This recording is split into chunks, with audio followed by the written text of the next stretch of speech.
ከየት ነው? ከሰላሌ።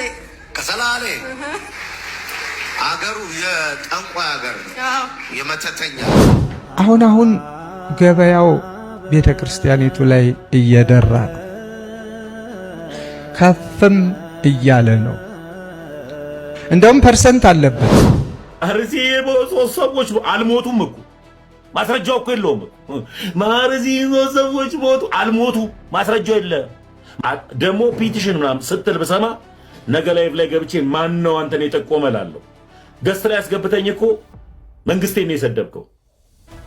እኔ ደግሞ መንግስቴን ከሚሰድብ ሰው ጋር አብሬ አልሰራም። መንግስትን ደግፍ አትደግፍ እሱ የራሱ ጉዳይ ነው። እዚህ ሚዲያ ላይ ወጣም የምንነጋገረው ጉዳይ አይደለም። እሱ የፐርሰናል ኦፒኒየን ነው። አሁን ስለ ቤተክርስቲያን ጉዳይ ነው የተጠየቀው የነበረው። ስለ ቤተክርስቲያን ጉዳይ ገብተው ሲጠይቁት ማስረጃ አለን እያሉ በቲክቶክ ላይ ሲናገሩት የተናገረው ይህንን ነው። አትንካብኝ፣ አልነካብህ።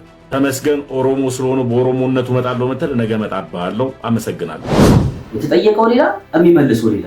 እኔ ኦሮሞ ስለሆነ ኦሮሞ መደበቂያ አይደለም። የሆነ ጥፋት ያጠፉና በብሔሬ ነው እንደዚህ ተገደሉ። ቀጥታ ጉዳዩን ወዴት ያደርጉታል? የብሔር ፖለቲካ ውስጥ። ይህንን አይደለ አበው የሚናገሩት ከአንድ ራስ ሁለት ምላስ እንዲሉ። በአንድ ራስ ውስጥ ሁለት ውሸት፣ ሁለት አይነት አንደበት እናገኝበታል። አሁን በአርሲ ላይ ማስረጃ የለህም የተገደሉ የለም ብሎ ሲናገር ነበር። ከዚህ ቀደም ደግሞ ይሄ ቪዲዮ ደግሞ ምስክር ሆነ። ትላንት የተገደሉት 6 ሰዎች ገበሬዎች ናቸው። በማህተባቸው ነው የተገደሉት። ለምን ይገደላሉ? በአርሲ አቦምሳ ምርቲ አካባቢ አትግደሉን። ሰው እየተመረጠ በማህተቡ በመስቀል እየተመረጠ እየተገደለ። አሁን ደግሞ ወደፊት ደግሞ የሚሰራው ቪዲዮ ይኖራል። እኔ እኮ ይሄን ቪዲዮ የሰራሁበት እንደዚህ ነው፣ እኔ ቀድሜ ድምጽ ሆንኩ ነው፣ አናደውኝ ነው፣ ኦርቶዶክሳውያን ይቀበሉ ምናምን። በንጹሃን በሰማዕታት በ6 ወር ጨቅላ ህፃን ልጅ በሚገደሉት ግፍ እዛ በሰቀቀም ባሉት በእነሱ ደም ላይ ነው የቀለጠው። የሚገርማችሁ አርሲ ላይ ትናንትና ምሽት የ6 ወር ህፃን ልጅና የእናት ገድለው ሄደዋል። ከዚህ በፊት እየበዛን ነው፣ ብንሞትም እንበዛለን እንደዚህ የሚሉትን አስተምሮት ይዘው እየመጡ ምራቁን ዋጥ ያደረገ ስለ ሃይማኖቱ የሚመጣበትን ነገር ሁሉ ፈተና፣ ችግር፣ ስቃይ ሐዋርያ ቅዱስ ጳውሎስ ከክርስቶስ ፍቅር ማን ነው የሚለየኝ እንዳለ ፈተና ነው፣ ችግር ነው ወይስ ስቃይ ነው መራቆት ነው ብሎ በመልእክቱ ላይ እንደጻፈልን ይህንን በተግባር በህይወት ተግብሮ የሚያሳየን መምህር ስለጠፋ ህዝበ ክርስቲያኑ ወደ ነዱት ነው። አሁን ለእንደዚህ ቤተክርስቲያን ህንጻ ማሰር አሁን ለእንደዚህ ቤተክርስቲያን አይሰራ አይደለም፣ ጥሩ ነው፣ ግን ማን ሊገለገልበት ነው? ህዝበ ክርስቲያኑ ከሌለበት። አሁን አርሲ ላይ ያሉት ኦርቶዶክሳውያን ሲጸዱ የትኛው ኦርቶዶክሳዊ መጥቶ ሊገለገልበት? ድምጽ እንሆናለን።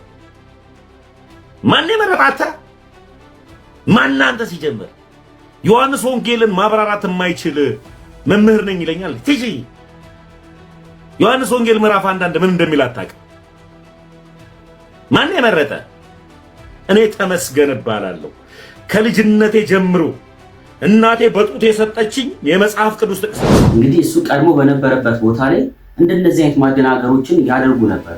ህዝቡ ሾርት ሚሞሪ ነው፣ ወዲያውኑ ይረሳልኛል። ሚዲያ ላይ ወጥቼ የተናገርኩትን ዛሬ መጥፎ ነገር ብናገር ነገ ጧት ይረሳልኛል ብሎ፣ ነገር ግን ታሪክ ግን ይወቅሳል። እነዚህ ቪዲዮዎች ለልጆች የሚተላለፉ ናቸው። ማናችንም ወጥተን ሶሻል ሚዲያ ላይ ስንናገር ያ ቪዲዮ ተቀማጭ ነው የሚሆነው። የምንናገረው አስተሳሰባችን ለሰው መልካም ዘርተናል ወይስ ሰውን የሚያጠፋ ነገር ተናግረናል የሚለው ነው የሚቀረው። አንድ ኮሜንት ያየሁት አለ። አሁን ሰሞኑን የምንሰማው እንዴት ነው ምናምን። ልክ ናችሁ። እንኳን እናንተ እኛም በጣም ነው የደነገጥነው። ማለት ምን እየሆነ ነው ያለው የምንለው ማለት ነው። ሰው በቲክቶክ ገብቶ ላይቭ ላይ ገብቶ ላይ የሚያስተባብርበት ከቤተ ክርስቲያን ይሄን አክል ፐርሰንት መጠየቁ በጣም ነው የገረመኝ። ዛሬ ላይ በአርሲ ላይ የተደረገው ነገ ጠዋት በሌላው ክልል ላይም በቅርባችን ሁላችንም ባያለንበት ቤት ቢሆን ለምደነዋል። ምክንያቱም አንድነታችንን አጥተናል። በውስጥም ሆነ በውጭም ጠላቶች ቤተክርስቲያኒቷ እየተጠቃች ስለሆነ መፍትሄውን የሚያወራ ወጥቶ ደፍሮ የሚያወራ መምህር ስለሌለ ቤተክርስቲያን አውደ ምሕረት ላይ የቤተክርስቲያን ግፍ ስለማይነገር የቤተክርስቲያን ጉዳይዋ ሁሉ ጊዜም ህንጻ ቤተክርስቲያን ማሰራት ምዕመናኑ መጥቶ አስራት በኩራቱን እንዲያወጣ እጃችሁ ወደ ኪሳችሁ ክተቱ የሚለው ስብከት ብቻ ሆኖ የህፃናት ግድያ የአርሲ ግፍ ግን አባከና የሚለው ጉዳይ ነው የሚለው የሚያሳስበው አንዲትም አባት እንግዲህ እያየን አይደለም። እኛም እያየን እየሰማን ለምነው ግድያ 2 38 61 56 ሁላችሁም ማገዝ የምትችሉ እስጢፋኖስ ወንደሰን በሚል በዚህ የንግድ ባንክ አካውንት ሁላችሁም ሰፖርት እንድታደርጉ በለው ጊዜ ስንጠይቃለሁ 1222 38 በመላው ዓለም የምትኖሩ ውድ ኦርቶዶክሳውያን የተዋሕዶ ልጆች እንዲሁም የሎቱ ስብሐት ቤተሰቦች እንደምን ቆያችሁኝ? አሜን። እግዚአብሔር አምላካችን እንደኛ እንደ በደላችንና እንደ ኃጢአታችን እንደ ክፋታችን ሳይቆጥርብን እንደሱ እንደ ምሕረቱና እንደ ቸርነቱ ቆጥሮ ይህችን ቀን ቀድሶ ባርኮ ሰጥቶናልና ክብር ምስጋና ይግባው። በዛሬ ቪዲዮዬ እናንተን ይጠቅማችኋል፣ ያስተምራችኋል ብዬ ያሰብኩትን ቪዲዮዎች እናንተ ይዤላችሁ ቀርቤያለሁ። ከቪዲዮ ብዙ ነገር እንማማርበታለን። በቅድሚያ ግን ለዚህ ቻናል አዲስ እንግዳ ሆናችሁ ከመጣችሁ ሰብስክራይብ በማድረግ ቤተሰብ ሁኑ። እንዲሁም ሰብስክራይብ አድርጋችሁ የደወል ምልክቷን ካላበራችሁ ዩቲዩብ እኛ የምንሰራውን ስራ ወደ እናንተ በተቀዳሚነት ተደራሽ እንዲያደርግ ኖቲፊኬሽን ኦል የምትለዋል የደወል ምልክቷን ማብራታችሁ እንዳዘነጉ እስከ ቪዲዮ መጨረሻ ድረስ አብራችሁን ቆይታ አድርጉ።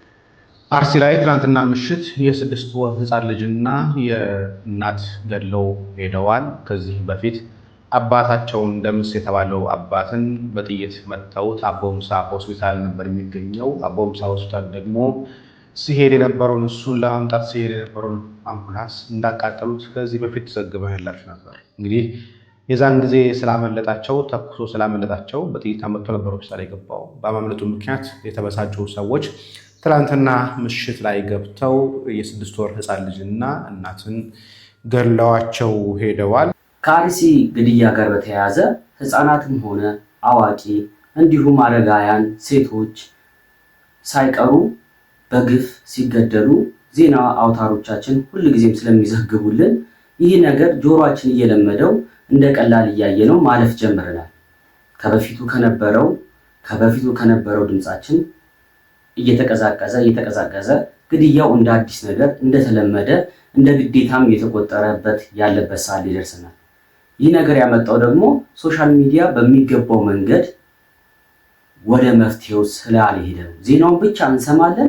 ጆሮአችን ኃጢአትን፣ ግድያን፣ ወንጀልን እየሰማን ያን ነገር እንድንለማመደው ሆነናል። ዛሬ ላይ በአርሲ ላይ የተደረገው ነገ ጠዋት በሌላው ክልል ላይም በቅርባችንም ሁላችንም ባያለንበት ቤት ቢሆን ለምደነዋል። ምክንያቱም አንድነታችንን አጥተናል።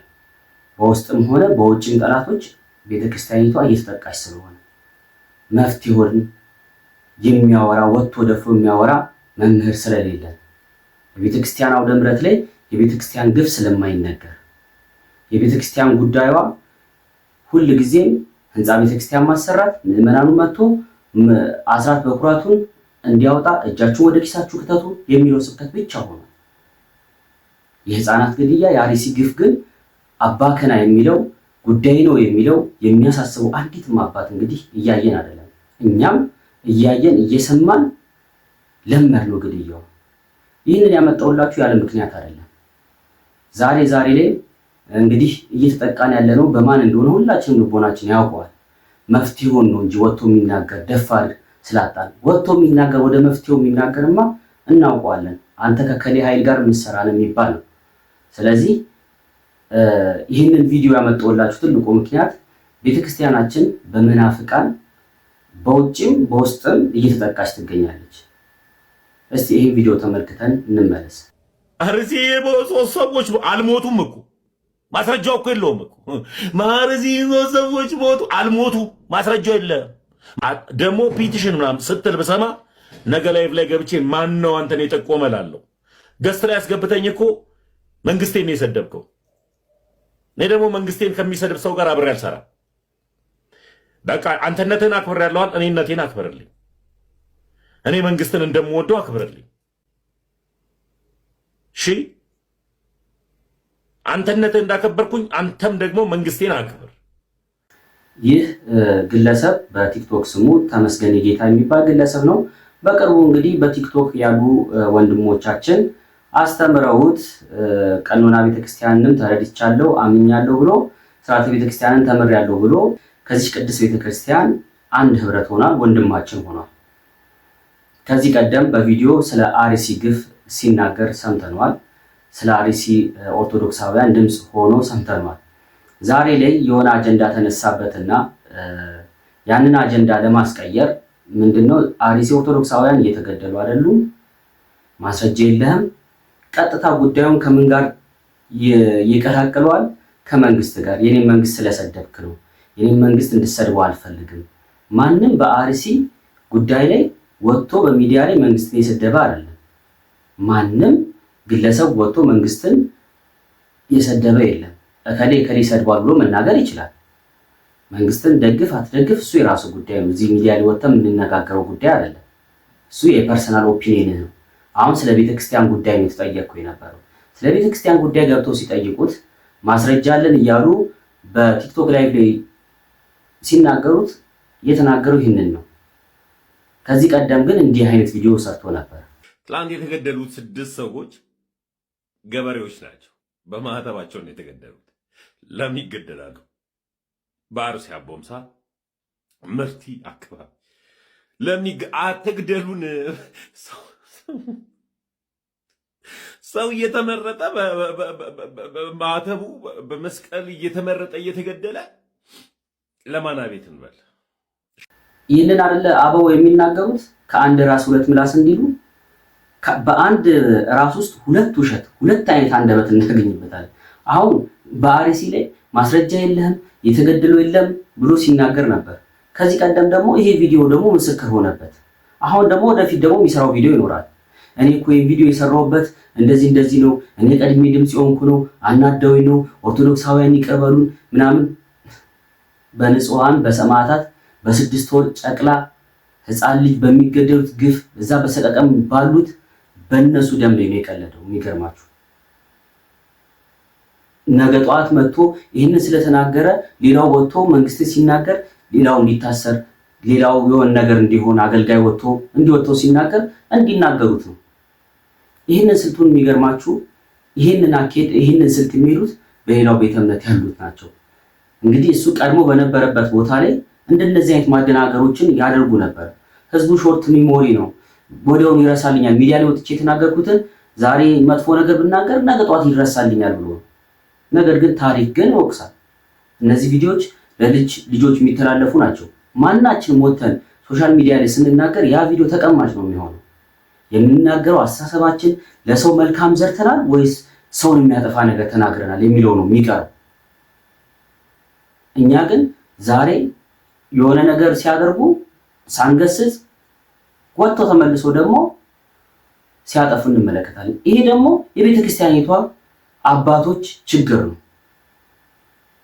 አንድ አማኝ የሚባለው ከሌላ ቤተ እምነትም የፈለገ ቢመጣ መቼ ተምሮ መቼ የራሱ የሆነ ቀኖና ስርዓት አለው ወጥቶ እንኳን የቤተክርስቲያን አውደ ምሕረት መድረክ ላይ ለማስተማር። አሁን ይሄ ቲክቶክ የሚባለው ነገር ወጥቶ ሁሉም እንዳዋቂ ወጥቶ የሚናገርበት ፕላትፎርም ነው።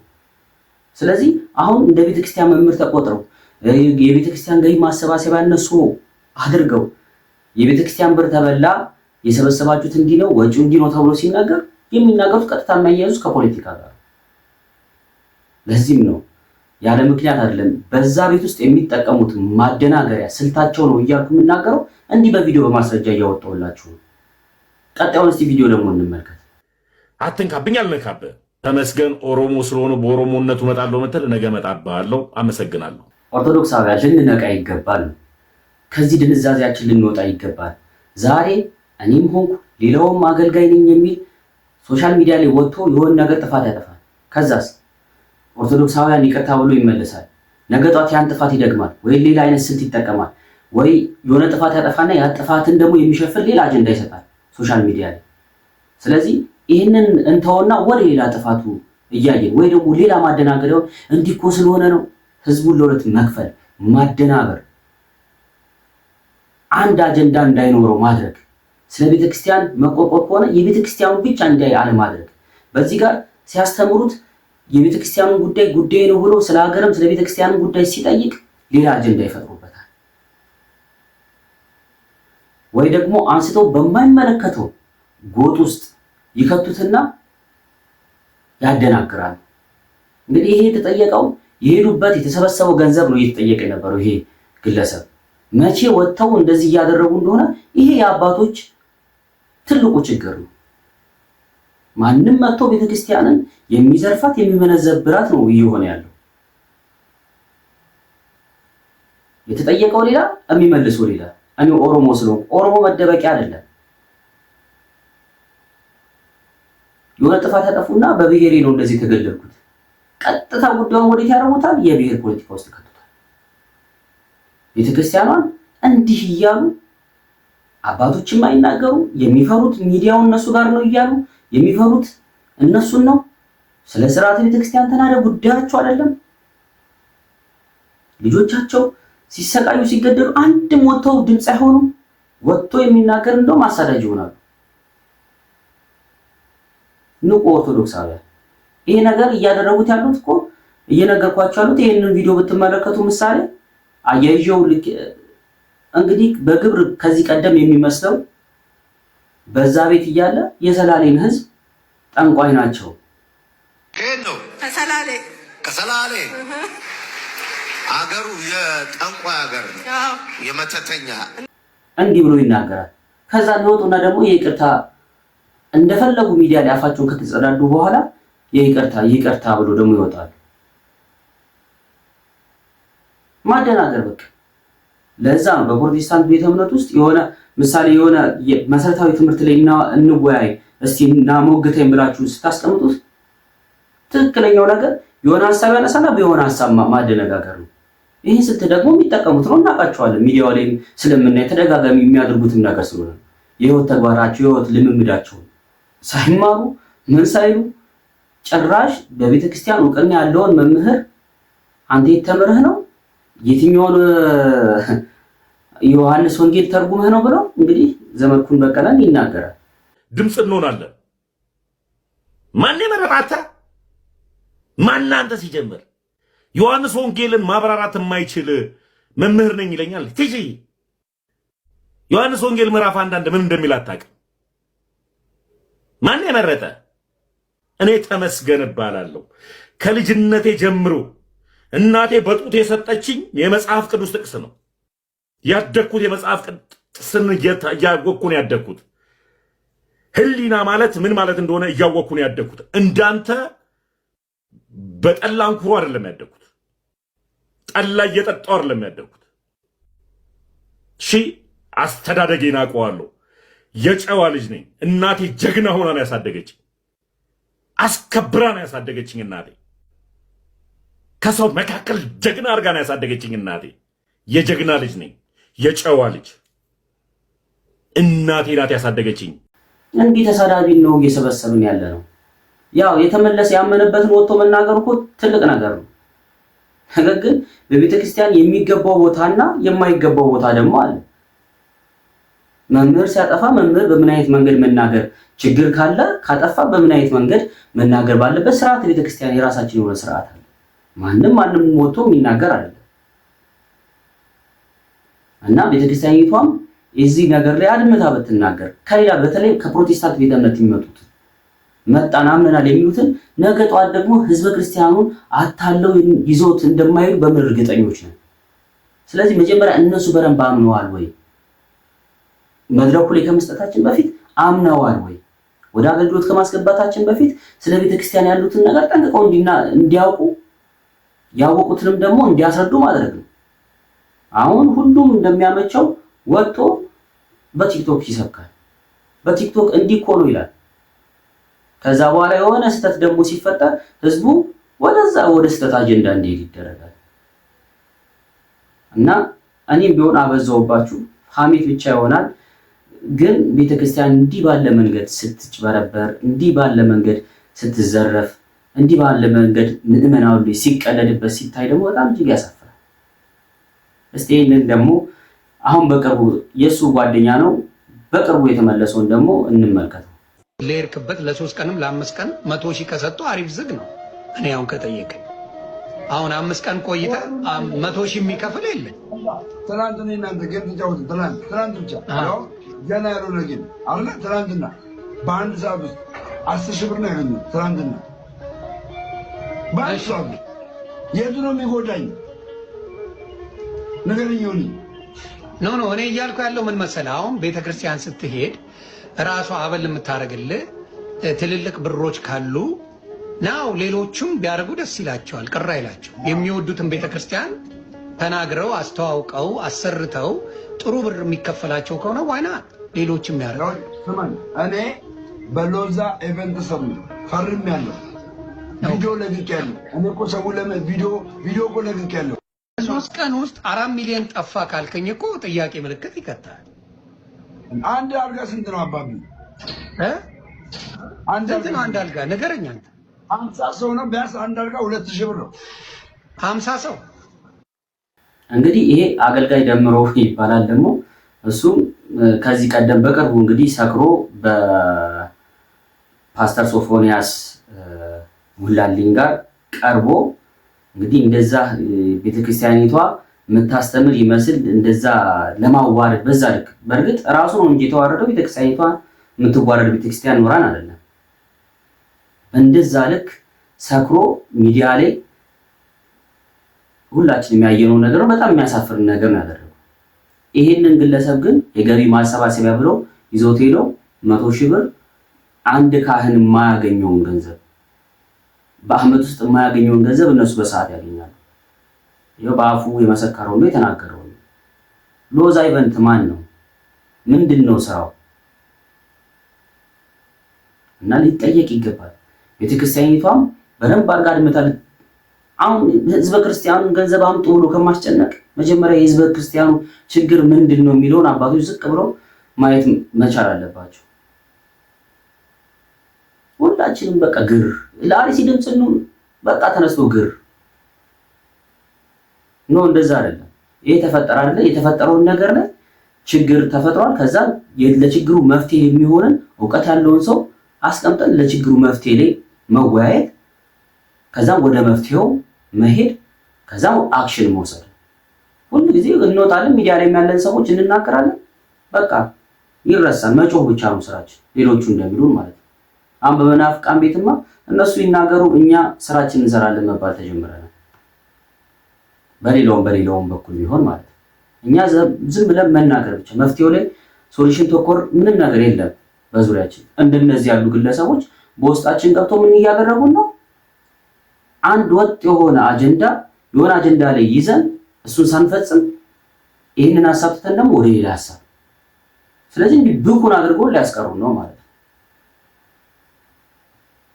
ስለዚህ ወንጀለኛ ማለት ቤተክርስቲያኒቷ ከድርጊቱ መቀጣት ያለበት እንዲቀጣ ማድረግ፣ ወጥ የሆነ አቋም አባቶች ቢኖራቸው ቤተክርስቲያኒቷ አትጎዳም። ህዝበ ክርስቲያኑም እንደዚህ አይሰቃይም። ክርስቲያን በመሆኑ ኦርቶዶክስ በመሆኑ ብቻ ተመርጦ የሚገደልበት አይሆንም። ምናልባት አሁን ቅርባችን እኮ ብዛት ስላለን ነው የተፈራው። እዛ ጋር አናሳ የሆኑ ጥቂት ኦርቶዶክሳውያን አማኝ ባሉበት ቦታ ላይ ግን ሌላው አማኝ አክራሪዎች እየሄዱ ጽንፍ እየያዙ እየገደሏቸው ነው ያሉት። አይናችን ስር ያለ እውነት ነው። ምንም የሚካድለት ነገር የለም። እንደነዚህ ያሉ አገልጋይ ነን የቤተክርስቲያን ማርያም እያለ እየወጣ ህዝቡን መደለል ይሄ አይሆንም። የታለ ማስረጃ ብሎ እንዲሁ የቅርብ ነገ ጧት ሌሎቹ የሚሏችሁን ነው ማስረጃ የታለ ብሎ የሚናገሩት ነው። አሁን ዛሬ ላይ በሚዲያ በብስጭት የመሰለ ሌላ አጀንዳ የሰጠን እንግዲህ ይታያችሁ ኦርቶዶክሳውያን እና በእነዚህ ያሉ ሰዎች ነው እየተሰደብን ያለን። አሁን አንድ ኮሜንት ያየሁት አለ። አሁን ሰሞኑ የምንሰማው እንዴት ነው ምናምን፣ ልክ ናችሁ። እንኳን እናንተ እኛም በጣም ነው የደነገጥነው። ማለት ምን እየሆነ ነው ያለው የምንለው ማለት ነው። ሰው በቲክቶክ ገብቶ ላይቭ ላይ ገብቶ ላይ የሚያስተባብርበት ከቤተ ክርስቲያን ይሄን አክል ፐርሰንት መጠየቁ በጣም ነው የገረመኝ። እና ፈለገ እንደዚህ አድርጎ በዚህ ወጥቶ በዚህ ገብቶ ያሉትን ሰዎች በአጠቃላይ እጃቸው እስኪዝል ድረስ ነው የታገልኩት። እግዚአብሔር የተመሰገነ ይሁን። ከዚህ ቀደም ሲከሱ የነበሩ ሰዎች አሁን ላይ የኔ አድናቂዎች ሆኗል። አሁን አዲስ ጠላቶች መጥተዋል። እነሱንም በአግባቡ ነው ማስተናገዳቸው። 22 38 61 56 ሁላችሁም ማገዝ የምትችሉ እስጢፋኖስ ወንደሰን በሚል በዚህ የንግድ ባንክ አካውንት ሁላችሁም ሰፖርት እንድታደርጉ በለው ጊዜ ስም ጠይቃለሁ። 1222 38 ማህበራዊ ሚዲያ በፈለገ አትናቴዎስ የግል ባንክ አካውንት እዚህ ጋር የምትመለከቱት በፈለገ አትናቴዎስ የግል የባንክ አካውንት ገንዘብ እየተሰበሰበ መሆኑን ከተለያዩ ቦታዎች ጥያቄውን ጥቆማ ቀርበውልናል። ስለዚህም በግል አካውንት እርዳታ እንዲሰበሰብ ሀገረ ስብከቱ እውቅና ያልሰጠና ጉዳዩን የማያውቀው ስለሆነ በአስቸኳይ እንዲቆምና ገንዘቡ እንዲመለስ እየገለጽን ሀገረ ስብከቱ በትክክል እውቅና የሰጠው ለአቶ ኩሜ ደመላሽ ካሳዬ ነው። ፌስቡክ ላይ የምናውቀው ወንድማችን ማለት ነው። ስለወላይታ አጠቃላይ ብዙ መረጃ የሚሰጠው ወንድማችን እሱ ነው። ስለዚህ ለእሱ ነው እውቅና የሰጠው እንጂ ፈለገን አናውቀውም። ግን በግል አካውንቱ ብር እየሰበሰበብን ነው ብቻ ሲሆን እርሱም ለደብረ መንክራት አቡነ ተክለ ሃይማኖት አንድነት ገዳም ለዋዱ ደብረ ወርቅ ቁስቋም ማርያምና ለአዴቻ ኢየሱስ ቤተክርስቲያን በቤተክርስቲያን ህጋዊ አካውንት ሰብስቦ ገቢ ያደረገልን መሆኑን በአክብሮት እንገልጻለን። ሰላም እግዚአብሔር አይለየን። ግልባጭ ለሀገረ ስብከቱ ህግ ክፍልና እንደዚህ ለምታዩት ለአንድነቱ ገዳም መላከ ሰላም በሚል ማህተብ ተመቷል። የወላይታ ሀገረ ስብከት ስራ አስኪያጅ ፈለገ አትናቴዎስ በቲክቶክ ስሙ የተጠየቀው ጥያቄ አለ። ደብሩም የላከው ደብዳቤ አለ። እሱ የሚናገረው ላይቭ ላይ የተናገራቸው ቪዲዮዎችን አታችመንት አድርገው ሶሻል ሚዲያ ላይ ቀርቧል። በቂ የሆነ ምላሽ መስጠት ነው። እሱም ብሏል ቲክቶክ ፍርድ ቤት አይደለም ከሰሱኝ ብሏል። ይህንን ጉዳይ የያዛችሁ የደብሩ ሰዎች ማስረጃችሁን ይዛችሁ አስተዳዳሪ እንዳለው ፍርድ ቤት መጠየቅ ነው። ምንም ለዚህ ማስተባበያ የለው እና የትልቁ ችግር የዘንድሮ ፈተናችን ትልቁ ፈተናችን ሶሻል ሚዲያ ነው። በተለይ የቲክቶክ የሚባለው ፕላትፎርም ማለት ትልቁ የቤተክርስቲያን ፈተና ሆኖ የተነሳ ሁሉም ይነሳል። ቤተክርስቲያንን አስተምራለሁ አስተማሪ ነኝ መምህር ነኝ ብሎ ይላል። ገሳጭ የለም ምንም የለም እርምጃ የሚወሰድበትም የለም። ቤተክርስቲያኒቷ ይህንን የሚከታተል ሶሻል ሚዲያውን እንኳን የሚከታተል አፕዴት የሚያደርግ ማንም የለም። ቢከታተሉም ገንዘብ ብቻ አይቀርም። ገንዘብ ኪስ ውስጥ የሚገባ ብቻ አይቀርም። ሌላው ጉዳይ አለ። የህዝበ ክርስቲያኑ መራብ፣ የህዝበ ክርስቲያኑ መሰደድ፣ መሰቃየት፣ መሞት ምንም ጉዳይ አይሰጣችሁ። ህንፃ ቤተክርስቲያን ግን አሁንም ድረስ እኔ ምን አይነት ህዝበ ክርስቲያን እንዳለ እኔ ከኔም ጭምር ነው። አሁንም ድረስ ህንፃ ቤተክርስቲያን ብቻ የሚያስጨንቀው ትውልድ ብቻ መሆኑ ዋናው ማደሪያችን መቅደስ የተባለው እኛ ሆነን ሳለ አሁንም ድረስ ህንፃ ቤተክርስቲያን ማሰባሰቢያ እንደዚህ ነው። ስለምንድን ነው ስለሚገደሉት ወገኖቻችን ምን አይነት መፍትሄ ከዛስ በምን አይነት መንገድ እንርዳቸው ከዛስ ከዚህ መንገድ ራሳቸውን መቋቋም የሚችሉበት ላይ ሶሉሽኑን እንዴት እንፍጠር የሚለው የለም። ይጠራሉ። ዛሬ ገብርኤል ነው ማርያም ናት ሚካኤል ነው ኡራኤል ነው እየተባለ እየተሰበሰበ ህዝበ ክርስቲያኑ በመዝሙርና በአጉል ስብከት ማደንዘዝ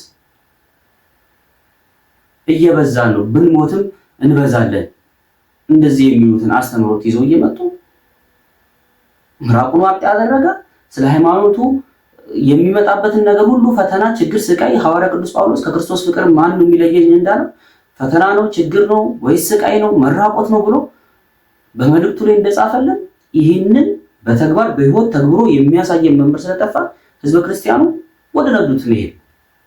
አሁን ለእንደዚህ ቤተክርስቲያን ህንፃ ማሰሪያ አሁን ለእንደዚህ ቤተክርስቲያን አይሰራ አይደለም ጥሩ ነው፣ ግን ማን ሊገለገልበት ነው? ህዝበ ክርስቲያኑ ከሌለበት አሁን አሪሲ ላይ ያሉት ኦርቶዶክሳውያን ሲጸዱ የትኛው ኦርቶዶክሳዊ መጥቶ ሊገለገልበት ወይስ ለሌላ ቤተ እምነት ነው እየሰራላችሁ ያለው? ቤተክርስቲያንነቱን ትቶ ማየት ይችላልላችሁ። ቱርክ ሄዳችሁ እኮ ማየት ይችላልላችሁ። ቁስጥንጥንያ እንግዲህ የክርስቲያን ሀገር የነበረች አሁን ምን እንደሆነ ቤተክርስቲያኖች ወደ ምን እንደተቀየሩ ሄዱና ማየት ይችላልላችሁ። ጎግል አድርጉትና ይዩት። አሁንም የኢትዮጵያ ቤተክርስቲያን ላይ እንደዚህ እንዲሆን ንቁ። እስቲ ቆፍጠን በሉና ዋናው ችግር እንወያይ። እንደነዚህ ያሉ ሰዎች ሊሸውዷቸው አይገባም። አጀንዳችንም ልናረጋቸው አይገባም። እዛው እርስ በራስ የጥቅም ነገር ሲያጣላቸው ነገጠው እናንተው ናችሁ እኮ ህዝበ ክርስቲያን እናንተው ናችሁ። አሁን የምትመለከቱኝ ናችሁ። ገንዘብ እየላካችሁ በእናንተው ገንዘብ እኮ ቤተክርስቲያን እየተበጠበጠች ያለችው።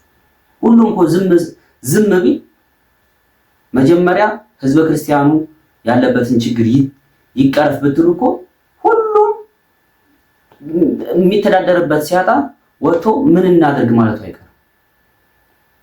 አድራጊው ህዝበ ክርስቲያኑ ተገደል የሚለው ህዝበ ክርስቲያኑ አገልጋዩ አይደለም። ምን አገልጋዩ ምን ከተማ ላይ አገልጋይ አለ? ምን ሆነ? ምንም እኮ የሆነው ነገር የለም። ከኔም ጭምር ማለት ነው። እንዲህ ወጥቶ ደፍሮ ይተናገራል። እንደዚህ አይነት ክርስትና የለም። ክርስትና ከሆነ የአንዱ ወንድምህ ህመም ያንተ ህመም ሲሆን ነው። የአንዷ እህትህ ህመሟ ህመምህ ሲሆን ነው። የእሷ መታረድ፣ የእሷ መገደል ልክ እንዳንተ መገደል፣ ልክ እንዳንተ መቁሰል፣ ልክ እንዳንተ መቸገር አድርገህ ስታይ ነው ትክክለኛው ክርስትና። መኖርን ነው ያስተማረን ክርስቶስ። ስለ ወንድም ተላልፎ መሰጠትን ነው እንጂ ወንድምን አሳልፎ መስጠትን አይደለም ክርስቶስ ያስተማረን። አሁንም እኔ ለምሳሌ ነው እነዚህ ልጆችን አቅርቤላችሁት ከዋናው ዓላማው እያወጡ ስለሆነ ቲክቶክ ሁሉ ሶሻል ሚዲያው ሁሉ አጀንዳው ማነው? እከሌ ዘረፈ፣ እከሌ እንደዚህ ያለ። ጉዳዩ ዴንታው ገንዘብ ነው። ገንዘብ ነገ ጧት ተሰርቶ ይመጣል። ነገር ግን የማይተካው አማኒ የሆነ የሰው ልጅ ነፍስ መጥፋት የሚያሳስበው ትውልድ መጥፋቱ በጣም እጅግ የሚያሳፍረው።